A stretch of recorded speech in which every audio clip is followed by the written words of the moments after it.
할렐루야. 아멘. 할렐루야. 아멘. 자, 여러분 아멘 아멘 하셨는데 아멘이 무슨 뜻입니까? 아멘이라고 하는 말이 예, 나도 그렇게 될 줄로 믿습니다. 이게 아멘이에요. 이게 아멘. 그러면 아멘 크게 해야 됩니까? 작게 해야 됩니까? 크게 하셔야 돼요. 그럼 왜 아멘을 해야 됩니까? 왜 아멘을 해야 되죠? 고린도후서 1장 20절 말씀을 보면 이렇게 이야기를 합니다. 하나님의 약속은 얼마든지 그리스도 안에서 예가 되니 그런즉 그로 말미암아 우리가 아멘하여 하나님께 영광을 돌리게 되느니라. 아멘. 아멘. 우리가 아멘하여 누구께 영광을 돌린다고요? 하나님께 영광을 돌리는 거예요. 아멘하면 저에게 영광을 돌리는 것이 아니고 찬양대원들에게 영광을 돌리는 것이 아니고 하나님께 영광을 돌리는 거예요. 그래서 아멘도 크게 하고 박수도 기왕에 칠 거 이렇게 치지 말고 치면 치는 사람도 신나고 박수 받는 찬양대원들도 신나고 하나님도 우리의 찬양을 받으시면서 얼마나 흐뭇하게 생각을 하시겠습니까? 저도 사실 지난 한 주일 동안 생각이 무거웠고요. 마음도 무거웠고요. 그리고 걸음도 무거웠어요.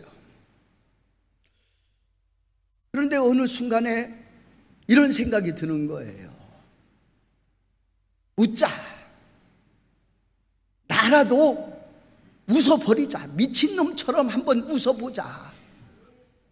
그래야 담임 목사가 웃어야 장로님들이 웃을 것이고 교인들이 웃을 것이고 권사님들도 웃을 것이고 안수 집사님도 웃으실 것이고 그 웃자. 인내하자. 참자. 주님만 바라보자. 이것이 지난 한 주간 동안의 저의 마음이었습니다.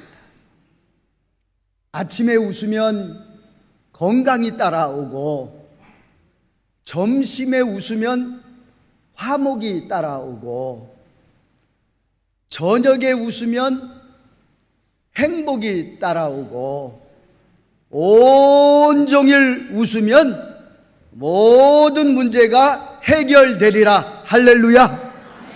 교회의 문제도 해결되고 가정의 문제도 해결되고 건강의 문제도 해결되고 교회의 문제 해결될 뿐만 아니라 여러분의 모든 상처난 마음까지도 하나님께서 해결해 주실 줄로 믿습니다. 지상에는 여러 교회가 있습니다. 우리 주변에도 여러 교회들이 있습니다. 그런데 여러 교회들은 환경과 처지와 상황에 따라서 모든 갖추고 있는 교회들의 형편이 다 다릅니다.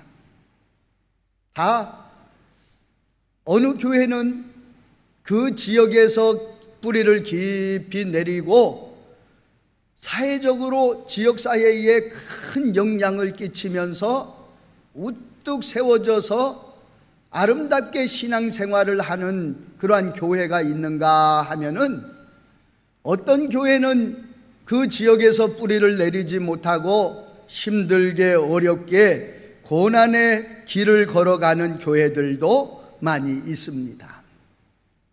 지난 시간에 아시아의 빛이라고 하는 에베소 교회, 에베소 교회는 하나님께로부터 책망을 받았습니다. 처음 사랑을 버렸느니라. 처음 사랑을 버렸다고 책망을 들었습니다. 처음 사랑을 회복하지 못하면 내 촛대를 옮기시겠다라고 말씀을 하셨습니다. 다시 이야기하면 교회의 기능을 제대로 하지 못하면 이 땅에 존재할 필요가 없다, 그렇게 말씀을 하셨습니다. 여러분 한번 생각을 해 보십시오. 교회가 교회다워야 하고, 그리고 교회는 기능을 다 해야 됩니다. 교회다운 기능을 발휘해야 됩니다. 그래야 세상에 빛이 될 수 있고 세상에 소망이 될 수가 있습니다. 그래야 세상 사람들로부터 손가락질 받지 않고 칭찬을 받으면서 교회가 날마다 달마다 일치월장 성장할 수가 있는 것입니다. 자, 그러면 오늘 본문에 나오고 있는 서머나 교회, 이 서머나라고 하는 지역은 현대시대의 말로 이즈밀이라 그렇게 부르고 있습니다. 그리고 이 서머나 지역은 에베소 다음으로 아주 부유한 항구 도시입니다.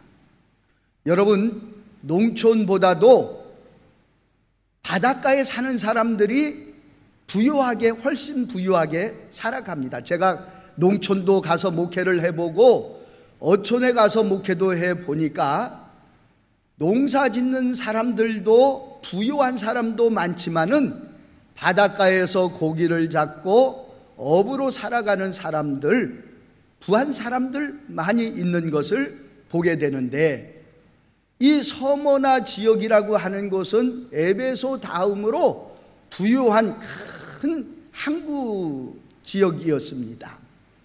그런데 그 항구 지역이 얼마나 아름다웠던지 사람들이 뭐라고 불렀느냐 하면은 아시아의 훈장이다, 그렇게 불렀습니다.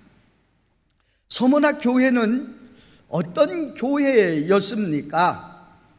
에베소 교회 입장으로 이 서머나 교회를 바라볼 때 가장 가난하고 초라하고 작은 교회였습니다. 왜? 서머나 교회의 모습은 표현할 수 없을 정도로 아주 작고 그리고 가난했습니다. 뿐만 아니라 이 서머나 교회 안에는 끊임없이 환난과 핍박과 고난이 계속해서 몰려오는 그러한 교회였습니다.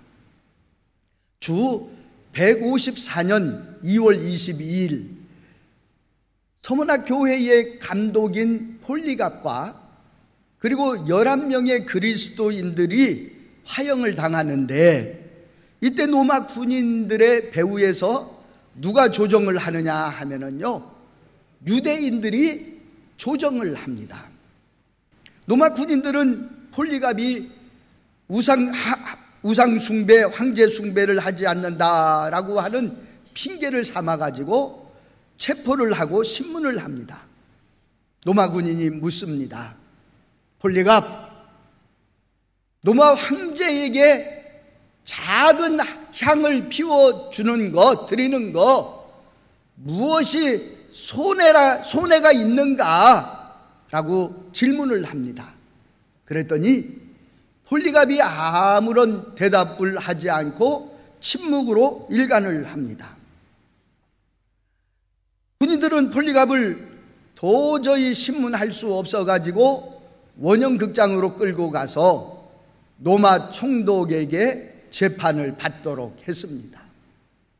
로마 총독이 폴리갑을 향해서 이야기를 합니다. 폴리갑, 나는 너희들을 살려줄 수 있는 권세가 있다. 그러니 이 자리에서 예수 그리스도를 비방하라, 그렇게 이야기를 합니다. 그때 폴리갑이 뭐라고 이야기를 하느냐 하면은, 저는 85년 동안 하나님을 섬겨왔는데 85년 동안 하나님을 섬기면서 내가 섬긴 하나님께서는 저에게 조그마한 잘못도 없으셨고 실수도 없으셨습니다. 나를 구원해 주시고 만왕의 왕이신 하나님을 어떻게 비방할 수 있겠습니까? 그럴 수는 없습니다 라고 대답을 합니다. 이 말에 총독이 소리를 쳤습니다. 야 이놈아, 야 이놈아, 나는 사나운 들짐승을 가지고 있다. 너를 당장의 사자밥이 되게 할 수도 있다 라고 이야기를 합니다. 그때 이 폴리갑이 뭐라고 대답을 하느냐 하면은, 예, 제발 그 사나운 짐승 제 앞으로 가져오십시오, 가져오십시오 라고 이야기를 합니다. 화가 난 총독이 부하들에게 명령을 합니다. 저 폴리갑과 11명의 그리스도인들을 화형에 처하라, 그렇게 명령을 합니다. 그때 폴리갑이 이렇게 이야기를 합니다. 당신이 그렇게 말한다 할지라도 나의 마음은 추호도 변함이 없습니다 라고 대답을 합니다. 결국 총독은 폴리갑과 11명을 화형시키기로 명령을 하고 그리고 집행을 합니다. 장작을 가져다 놓고 로마 군인들이 불을 지핍니다. 장작불이 활활 타오릅니다. 그때 폴리갑이 뭐라고 이야기를 하느냐 하면 이렇게 외칩니다. 불이여 내 앞으로 오라, 불이여 내 앞으로 오라. 주님 감사합니다. 제가 그리스도의 고난의 잔을 마실 수 있도록 해 주시니 감사합니다 라고 고백을 합니다. 서머나 교회의 영웅적인 최후를 만쳤던 폴리갑이 서머나 교회의 감독이었습니다. 서머나 교회는 아주 작고 그리고 가난한 궁핍한 교회였습니다. 왜 가난한 교회였을까? 서민들이 사는 그러한 교회이어서 가난한 교회였을까? 예수를 믿는 사람들이 직장을 구하지 못해서 어렵게 살아가서 가난한 교회가 되었을까? 오늘 성경 말씀을 보면 그 이유에 대해서 설명하지 않고 있습니다. 그런데 이 서머나 교회는 가난한 교회였습니다. 이러한 가난한 교회인 서머나 교회에 예수 그리스도께서 나타나셨습니다. 어떤 모습으로 나타나셨습니까? 8절 말씀을 보니까 이렇게 말씀을 하십니다. 서머나 교회의 사자에게 편지하라. 처음이며 마지막이요 죽었다가 살아나신 이가 이르시되, 서머나 교회의 사자에게 편지하라. 처음이며 마지막이요 죽었다가 살아나신 이가 이르시되 라고 말씀을 합니다. 처음이며 마지막이신 예수 그리스도가 나타나셨습니다. 그리고 죽었다가 살아나신 예수 그리스도가 나타나셨습니다. 서머나 교회에 나타나신 예수 그리스도께서 서머나 교회를 어떻게 했느냐 하면은 칭찬을 했습니다. 자, 오늘 우리 부역교회는 어떤 교회가 되어야 되느냐 하면은 서로 칭찬하는 교회가 되어야 됩니다. 칭찬하는 교회. 목사도 성도들을 향해서 칭찬하고 성도와 성도 사이에 서로 칭찬하는 그런 교회가 되어야 됩니다. 만나면 삐쳐가지고 입만 이렇게 해가지고 왔다 갔다 하는 그런 교회가 아니라 서로 칭찬하는 아름다운 부역교회가 될 수 있기를 주의 이름으로 축복합니다. 칭찬하면 뭐가 춤춰요? 고래가 춤춘다고 하잖아요. 칭찬하면 고래도 춤춘대요. 그러니 우리 사람은 어떻겠습니까? 칭찬하면요, 좋아할 수밖에 없어요. 칭찬 잘할 수 있기를 간절히 바랍니다. 겉보기에는 가난한 교회였습니다. 그런데 실상은 어떠한 교회였느냐 하면은 부유한 교회였습니다. 당시에 유대인들이 기독교인들을 어떻게 핍박을 했느냐 하면은 예수 믿는 사람들을 직장에서 다 쫓아냈어요. 그러니까 일을 하지 못하니까 어떤 수익이 없어서 먹고 사는데 어려움이 굉장히 많이 있었습니다. 그리고 재산을 다 몰수했습니다. 사유재산임에도 불구하고 예수 믿는다는 그 이유 하나 때문에 재산을 다 몰수해 버렸습니다. 자, 그런데 9절 말씀을 한번 보십시오. 이렇게 이야기를 합니다. 내가 내 환난과 궁핍을 알거니와 실상은 내가 부요한 자니라 라고 말씀을 합니다. 서문학 교회가 환난과 핍박으로 인해 가지고 어려움을 겪는 그러한 교회였지만은 실제로는 어떤 교회였어요? 내가 부요한 자니라, 그렇게 말씀을 하고 있습니다. 서문학 교회는 부자 교회였습니다. 왜 서문학 교회가 부자 교회였느냐 하면 성령의 은사가 있는 교회였고, 복음으로 세상을 뒤집는 복음의 열정이 있었고, 기도의 능력이 있어서 하나님의 뜻을 이루는데 담대했고, 그들에게 사랑의 열기가 있어가지고 서로 그리스도의 사랑을 나누면서 아름다운 그리스도의 사랑을 교제하는 그러한 교회였습니다. 여러분, 우리 부역교회가 이래야 됩니다. 이런 교회가 되어야 합니다.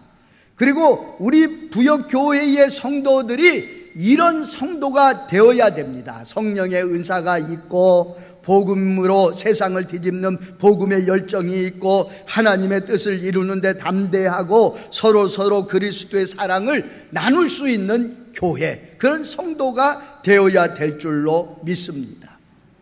서문학 교회에 나타나신 예수 그리스도께서 오늘 이 자리에 부역교회에 나타나셔서 원하시는 그러한 소원이 무엇일까 생각을 해보면 기도의 능력이 있는 부역교회가 되는 것이고, 성령의 은사가 풍성한 교회가 되는 것이고, 하나님의 은혜의 열매가 있어서 기쁨이 충만한 부역교회가 되는 것이고, 사랑의 열기가 높은 부역교회가 되는 것이 예수 그리스도께서 우리 부역교회를 향하신 마음의 소원이십니다. 사랑의 열기가 높은 교회가 되기 위해서는 여러분 두 가지를 기억을 하셔야 됩니다. 하나는 한번 따라해 봅니다. 끼리끼리가 아니라 서로입니다. 믿습니까? 믿습니까? 끼리끼리가 아니고 서로의 교회가 되어야 됩니다. 그럼 만남도 교제도 끼리끼리 모여서는 안 돼요. 모이는 사람만 모여서는 안 돼요. 거기에는 모든 사람들과 어울릴 수 있는 모임이 되어야 되고 대화의 장이 되어야 됩니다. 끼리끼리 모이는 교회는 절대로 성장하지 않습니다. 서로 어린 아이부터 어르신에 이르기까지 모든 이들이 서로 그리스도의 사랑을 나눌 때 사랑의 열기가 높아지고 그 사랑의 열기로 인해서 하나님의 교회인 부역교회가 더욱 성장하는 역사가 일어나게 될 줄로 믿습니다. 그리고 두 번째는 교회의 문턱을 낮추는 거예요. 교회의 문턱을 낮춘다라고 하는 말은 무슨 말이냐 하면은 텃세를 없애야 된다라고 하는 겁니다. 여러분, 제가 온 지 한 20 며칠 됐습니다. 저 멀리에서 왔다고 텃세 부리지 마세요. 텃세 부리면 저 오갈 데 없습니다.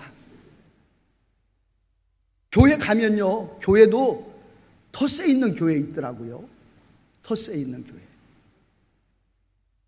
교회는 거름뱅이도 와야 됩니다. 가난한 사람, 부한 사람, 배운 사람, 못 배운 사람, 가진 사람, 못 가진 사람, 그런 모든 사람이 모일 수 있는 교회, 그런 교회가 되어야 됩니다.